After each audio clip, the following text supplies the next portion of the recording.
Oh man, let's keep it rolling, YouTube. What's good, world? It's your boy Mastermind Mind, and this is another August weekday drop, people. Man, listen, we got a hot show.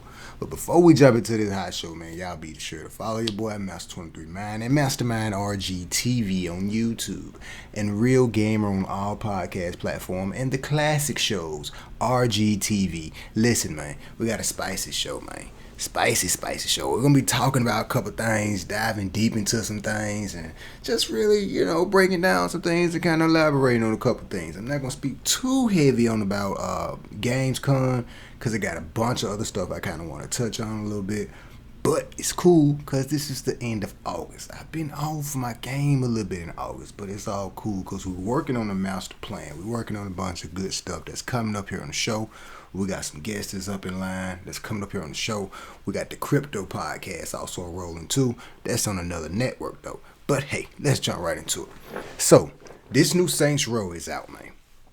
So, the thing is, this new Saints Row, it's pretty cool. Shout out to the brother Hip Hop Gamer, man. I was watching him play it, and listen, man. The game is pretty dope. Now, one of the problems I kind of struggle with it is the graphics. You know what I'm saying? I'm a graphical guy.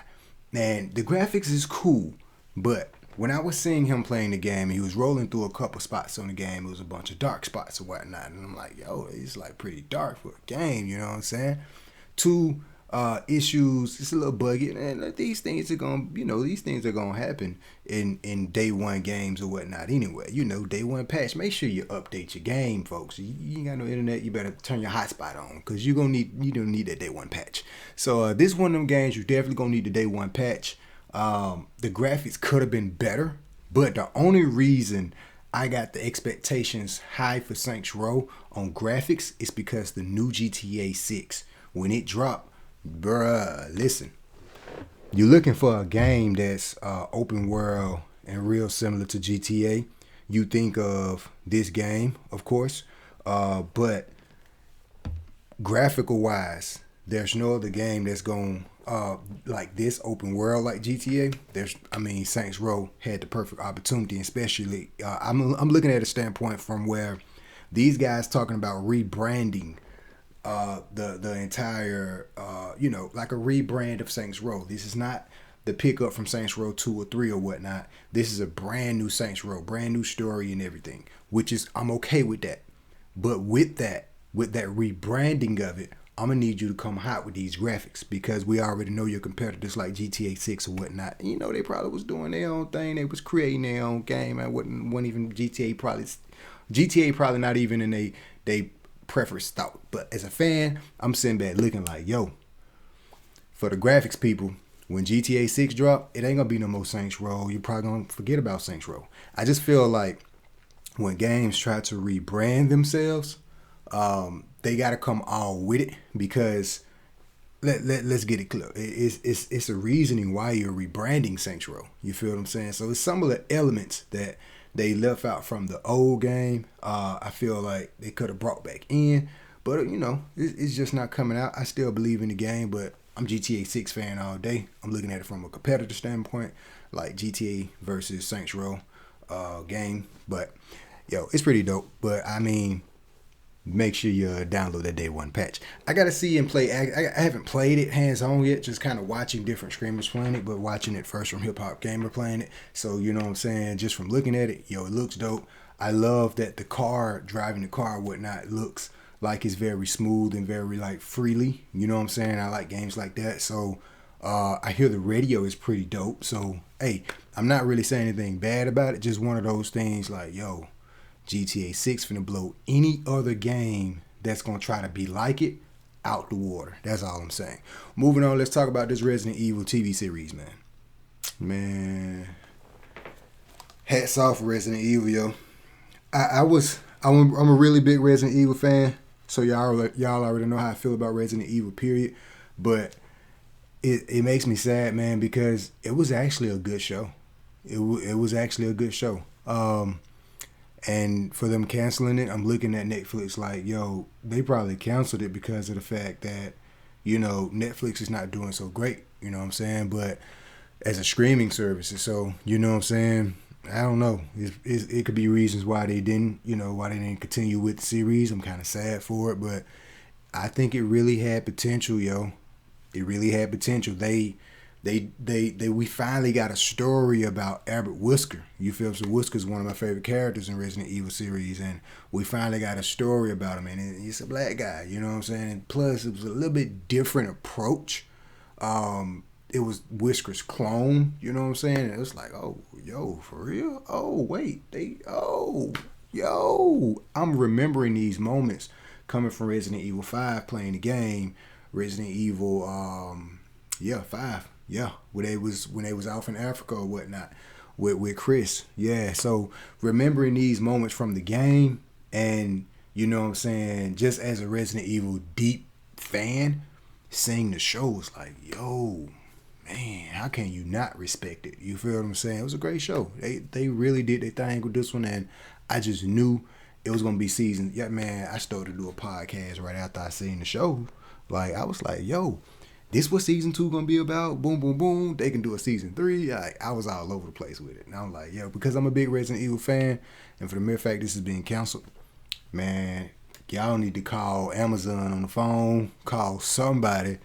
Hey, pick these series up and run them on your platform. Screw you, Netflix. Moving on to talking about this PlayStation 5 price going up, but not for US. That's a problem. So, y'all already know we in this deep global chip shortage and a bunch of stuff going on around the world, and it's not looking good for chips. It's not looking good for manufacturers and consoles and whatnot. It's already hard to get your hands on a PS5. So outside the US, they're raising the price, which sucks. I'm not a big fan of, and I don't agree with that. I don't agree with PlayStation for doing that. But it's one of those things. Of course, Xbox and Nintendo came out saying, no, we're going to keep our prices the same. Come over here and buy our consoles. Screw those guys. You can't even get your hands on one of those. Then they're raising the prices. You really don't want a PlayStation 5. Come on. You see all those AAA title games? Hey, they're over there with Xbox. Xbox is over here like, yo, what's up? Come on over here and play PC. We're going to take it over eventually anyway. You don't need those guys. Giving us more and more reasons to why we really don't want or need a PlayStation 5. That wasn't a good move, Sony. I'm going to need you not to raise your prices. But, hey, the prices will be the same for USA. So, hey, we're not too mad. But it's not good globally. That's a problem. I hope that was just, a fluke. Maybe they'll get so many complaints and maybe president from the PlayStation place will come out and say, hey, we were just joking or whatever, or... we can probably fix that by December. I don't know. Give people some hope, but we don't need no PlayStation bad news about price going up globally. We don't need none of that right now. You know what I'm saying? Because this is going to spin off to the next topic I'm going to talk about. I need y'all to go check out the interview on Bloomberg about when Bloomberg interviewed Xbox CEO. Check out that interview. He said something, and so let's move on to the next topic. He said something and it was like, yo, this is what I've been kind of telling y'all in the podcast for so long, and eventually it's gonna happen. And like, I gave you a whole deep elaboration about cloud gaming and all that. I'm like, yo, I see what Xbox is trying to do, yo. Like, it makes sense, you know what I'm saying? But what he said, when I quoted it, I wrote around less and less consoles exclusives. So listen, man. Death Stranded, that's going to also spin me up to the other topic too. Death Stranded is coming on PC. That was a AAA title. That was a PlayStation AAA title game. Now, PlayStation just launched this whole PC thing, and the site is up and running. Check out the previous podcast episode, yo. The site is up and running and everything, you know what I'm saying? So they just got Death Stranded. You got Spider-Man. If I'm not mistaken, Uncharted is coming too, I think. Pretty sure on that. Or maybe actually already out. We got for not Forbidden West, but the first one, Horizon, you know what I'm saying? So it's like, yo, they slowly taking these PlayStation exclusive titles and moving them over to PC.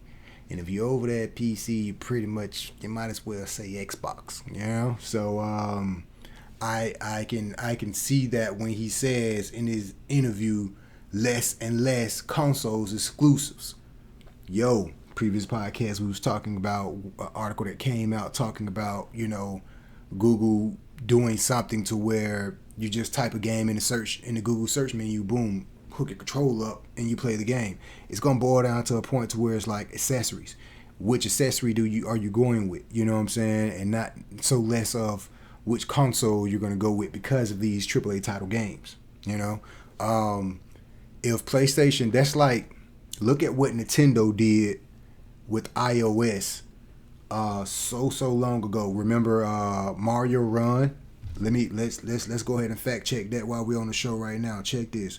When did Mario Run come out? When did Mario Run come out? We're gonna fact check this on the show. 2016. So look, check this. Remember when, it's basically what I'm saying is, it's like PlayStation is giving up their main characters. When Nintendo decided to send, you know, Mario to the mobile and make these mobile games and whatnot, and that mobile is cool, mobile is universal. And when it's a moment to where they're giving up their main characters, look at what Mario did. Look at what Pokemon did. Look at these are Nintendo main characters. So now you're looking at PlayStation main characters being shifted over to PC or whatnot. So when you start to see this ship, God of War is another PC now on PC. Yeah, yo. Like, so when you see these main characters, your bread-winning characters, that's like, yo, MJ. This is the MJ. These are the MJs of PlayStation. These are the MJs for Nintendo. When you see your main character being shifted to another platform or another platform, yo, that's not a, I wouldn't say it's not necessarily a good or a bad thing, but we're just speaking from we don't monopoly type deal. Like, PC's cloud is gonna eat up everything to where it's not gonna be a PlayStation. It's just gonna be a gaming. As sooner or later, maybe. But that's why I said it's gonna boil down to what's gonna make us want to stay over here at PlayStation, knowing that the new God of War, of course, us diehard PlayStation fans, we're not going anywhere. We're not going anywhere. You know what I'm saying? But if we know God of War 2, we're going to speak from a future standpoint. If we know God of War 2 or the next God of War, whatever game, is going to come out on PC, you know what I'm saying, 2 years later or a year later, is it worth waiting? Plus, while we're dealing with the shortage of a chip shortage, and it's going to be hard to get your hands on all this hardware anyway, hey, we're raising the prices in other countries around the world. Can I wait? Probably so. Plus, the graphics is going to probably be a little bit better on PC because, you know, we'll be able to tune things up or whatever. You know, so it's one of those things to where it's like, this is not looking good for PlayStation. You know, Nintendo is still a juggernaut in the room, of course, because, you know, kids, family, traditional type playing or whatnot, you know. So Nintendo is still a heavy hitter. They still got characters. They still got history. But do I see Nintendo in the future like teaming up with Microsoft saying, hey, you know what? We like y'all cloud gaming. We're struggling over here with cloud. We're struggling with network, as we see now with Nintendo. Look at Nintendo Switch. Like, the proof is in the pudding. You know what I'm saying? So it's like, can I see Nintendo back in the, you know, in the future, probably 10 years on down the road or whatever, you're making a deal with Microsoft? Hey, you know, let's I like your cloud gaming. Let's do something. Oh, this would be great. Maybe we can now finally get PlayStation to finally go ahead and make that final shift. But we're seeing PlayStation already kind of making that pivot to over there anyway, because it's there. The proof is in the pudding. So, you know, it's one of those situations to where it's like, dang, man, PlayStation, what you gonna do? Well, what they're gonna do is we got PlayStation VR 2. Let's talk about it. So, what's gonna make these guys different? I'm not saying PlayStation is over. 2023, PlayStation is doomed. No, I'm not saying any of that. But when you just look at it from an out lens of it, and it's like, yo, next 10 years, like a layout of all of this, I'm telling you, I already see where it's going, yo. But you know what I'm saying? So, PlayStation VR 2, yo, it's going to be amazing. So, if PlayStation VR 2 is not a flop, now you give PlayStation a little bit more breathing room.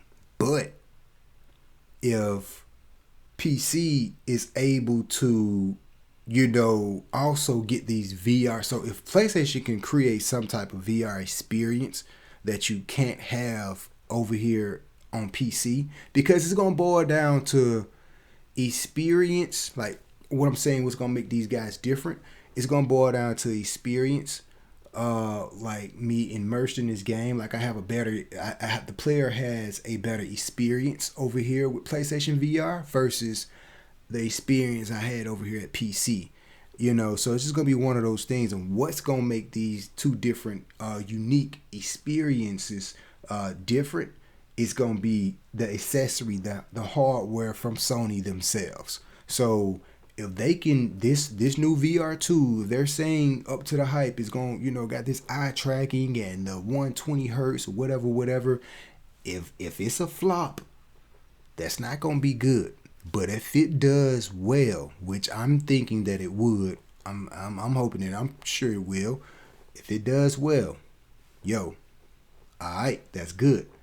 Because right now it's just like, yo, we got Xbox buying up all this stuff. Their CEO, he's a cool guy, man. He's always like just laid back and like, yeah, I love gaming. And I love the fact that he actually plays games and everything too. So he's a really cool guy, man. You know what I'm saying? So Xbox buying up all these studios. You got a really cool CEO. I see him being CEO for Xbox for, forever. You know what I'm saying? That's like, these guys are not going to get rid of the CEO of Xbox. No way. He brought him too much money, and he's a cool guy, amazing ideas and everything. Nah, he's going to be there for a good little minute. So Xbox is definitely on the right track to really continue dominating and becoming a market giant. They already are, but I'm talking about Pac-Man type deal.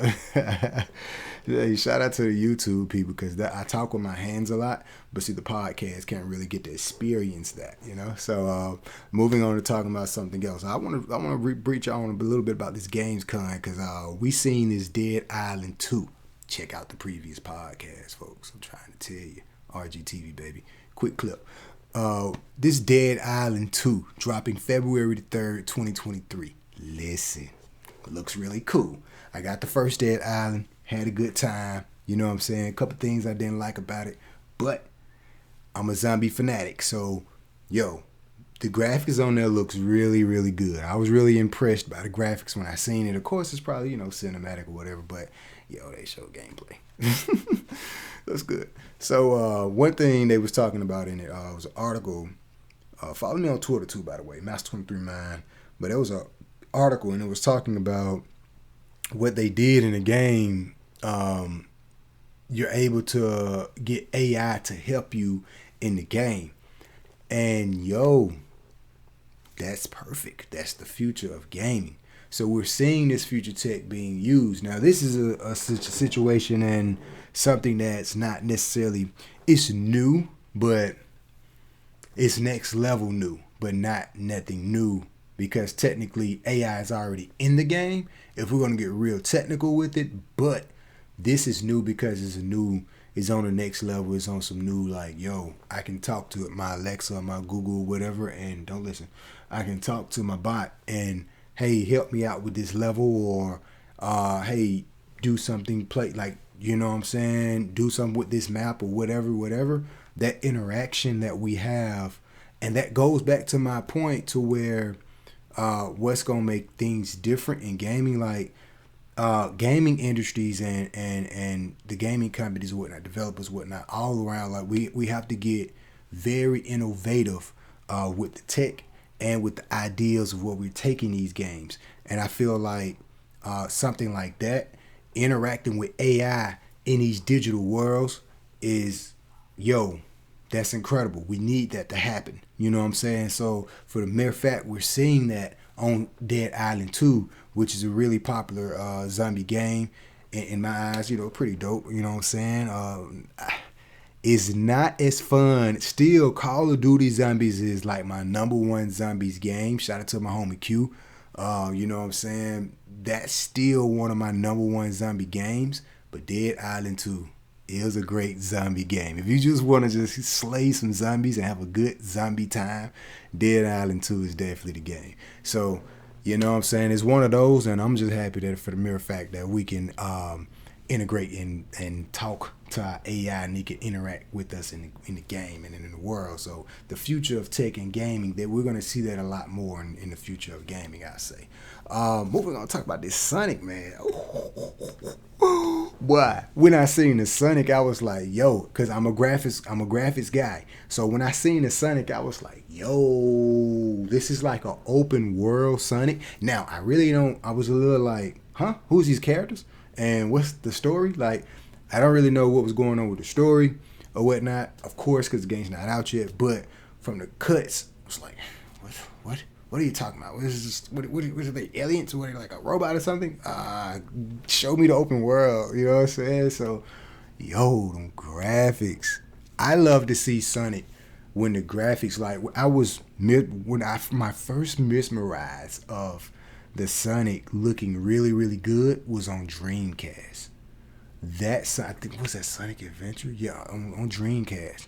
When I first seen that Sonic on Dreamcast, yo, one of my favorite Sonic trailers. You dig what I'm saying? And I felt like that seeing this Sonic. And you know what I'm saying, was like, yo, this open worldness and the graphics. I love to see a next generation type Sonic. And we definitely seen a next generation type Sonic. This was a really dope trailer and gameplay they showed of Sonic or whatnot. Cinematic gameplay, I say. But it was a really dope trailer. I'm excited for the new Sonic. Another game, Lies of P, was pretty dope. We need a game of pronunciation over here. The Lies of P was a pretty dope game, but the Doom Awakening, Dune, some weird names, but that looked really good. There's another one, Protocol something. I forgot the name of that game, but that, of course, that game always looked pretty cool. But it's like, yo, like crazy, freaking gory. Now, I like scary games, but I can't really say I'm not a fan of like the crazy gory stuff, but I don't mind it. But I feel like some games can be like over gory, and I feel like this game is kind of over gory. So that's one of those like, what was the need of all that for? But it looked good. I'm not gonna lie. So I'll give it a play when it drops, but that's another story. One thing I wanted to touch back on, let me see my handy dandy board over here. Yo, Destiny 2 crossover into Fortnite. Let's talk about it. So, this is a very interesting idea because we got Fortnite already have these characters from different games all over whatnot in this world. Fortnite is a very popular game. Now, when we get into crossing these games over, which is another deep elaborating conversation I had on the old shows about crossing games over. When you get into crossing games over, I feel like, because the word next gen has to be more, that's when I talked about innovating in these different departments. We have to innovate in these different departments. So next gen to me is like a different word. So when I speak of next gen, I'm talking, it has to be more than just hardware. So I'm talking about next gen to where it's an idea to where we can cross two different games, two different universes together, and they did it. Destiny 2 crossover into Fortnite. Yo, I haven't had the chance to play it yet, but I seen it. And when I seen it, I was like, oh, yo, this is dope. I would like to see more of this. I'm not a big Fortnite fan, but I really would like to see more of this. I can see a couple games if they do it right. I can see a couple games like kind of crossing over. I have a whole list for you on another show, but I can see a couple games crossing over like that. You know what I'm saying? And I feel like that introduction is going to open up a crossover and create the idea for what PlayStation want to do with their superhero characters, like with the X-Men game. Shout out to the brother Mikey a good brother, man. I met him and we had a whole conversation about PlayStation and whatnot. And yo, what they can do with the X-Men, what they can do with Guardians of the Galaxy, what they can do with the Spider-Man.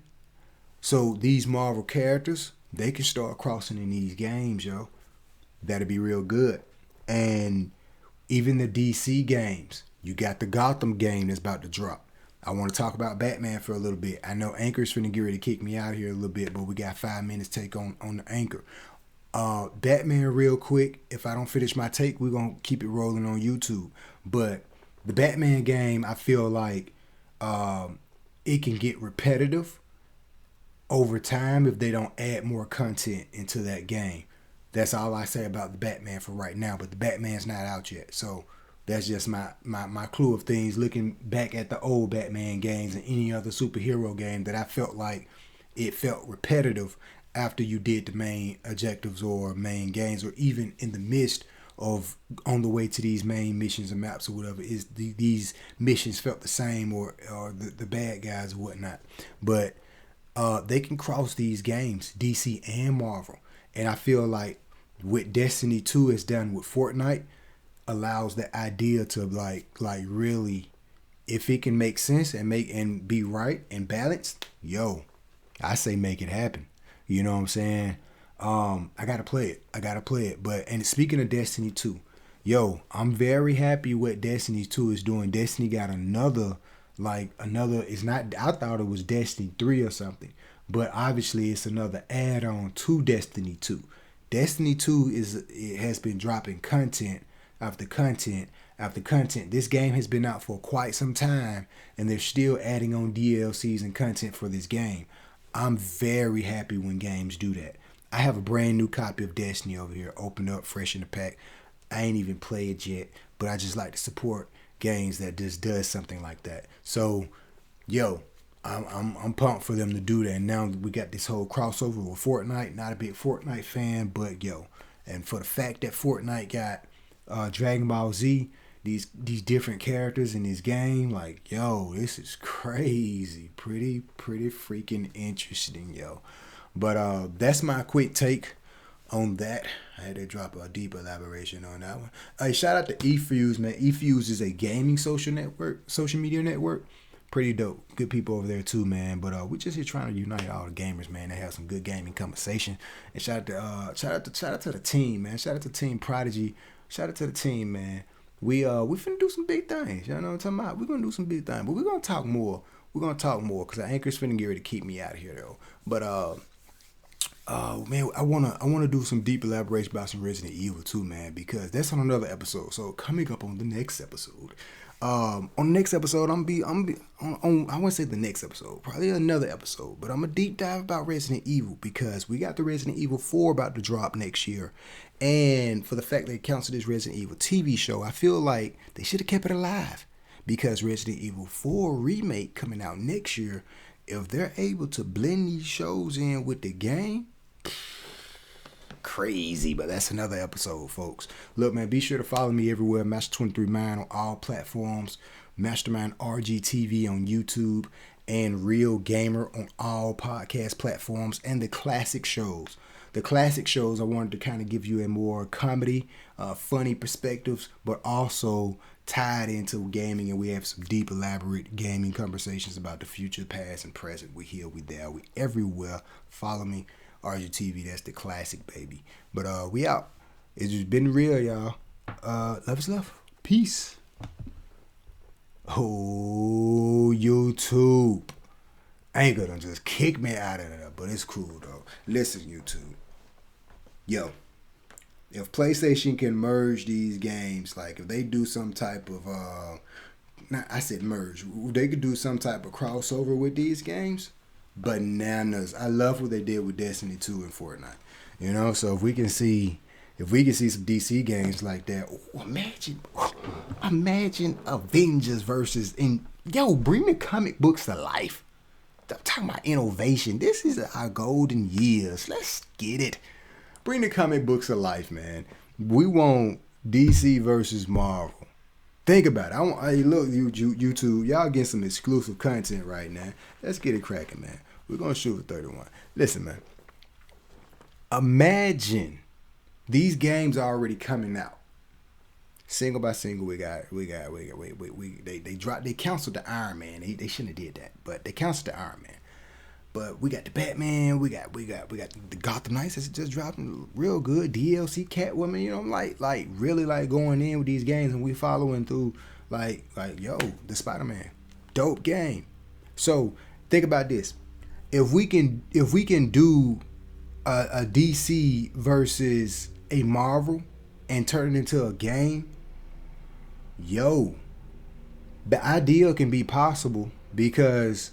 I mean, you know, of course, business behind it all. That's probably the problem of it. But if we just, you know what I'm saying, think about it. I'm thinking about some Dragon Ball Z, like an open world a little bit, different missions or whatnot. I'm thinking about Dragon Ball Z, to where you can like kind of choose a side. You want to be DC or Marvel or whatnot. You know what I'm saying? And you do the missions for, you know what I'm saying? Like, yo. It'd be a lot of work for the game, but I think the idea would be pretty dope, and the gamers would love it, and the fans would love it. And if you don't love it, it's just they just hate us, but but it'll be really, really dope. It's been real, y'all, man. It's been real. I got so much I want to come in here and say, man. Like the Resident Evil, like yo, man, the Resident Evil, yo. I'm so sad they canceled it, man. They canceled a good show, and. I'm going to talk more about this on another episode, but I feel like the Resident Evil 4 remake is going to be dope. And for the mere fact, we're getting Resident Evil, we're getting content, you know, for Village. And because, you know, like the Mercenary mode. Mercenary mode, you see other characters in the Resident Evil universe. And I speak about these different characters or whatnot because these are the same characters that we were seeing in the TV show. You feel what I'm saying? And if we can link that, you know, keep these TV shows and synchronize or moments, not even synchronized, but just these moments like they was already doing with the show, with the up and coming games, a great opportunity I feel like could be great for both sides. You know, for PlayStation, for the Resident Evil community, and for the fans of just movies and games. So that was one of the things I'm like having a future foresee on, but because I'm a big Resident Evil fan, because when I seen this, I was like, yo, we got a good Resident Evil show. Let's go. You know what I'm saying? We usually always get a good movie or two, you know. Now, I ain't talking about the movie. I know they redid the movie, but man, I was a little disappointed in the movie, but that's another story. But the TV show, really good, yo, and it's canceled. But it's been real, y'all. We out. Yeah, y'all see link in the background. See the podcast. They can't see, but y'all see link in the background, man. Y'all keep climbing that mountain. Don't give up. Believe in yourself. Stay focused. We out. Love is love.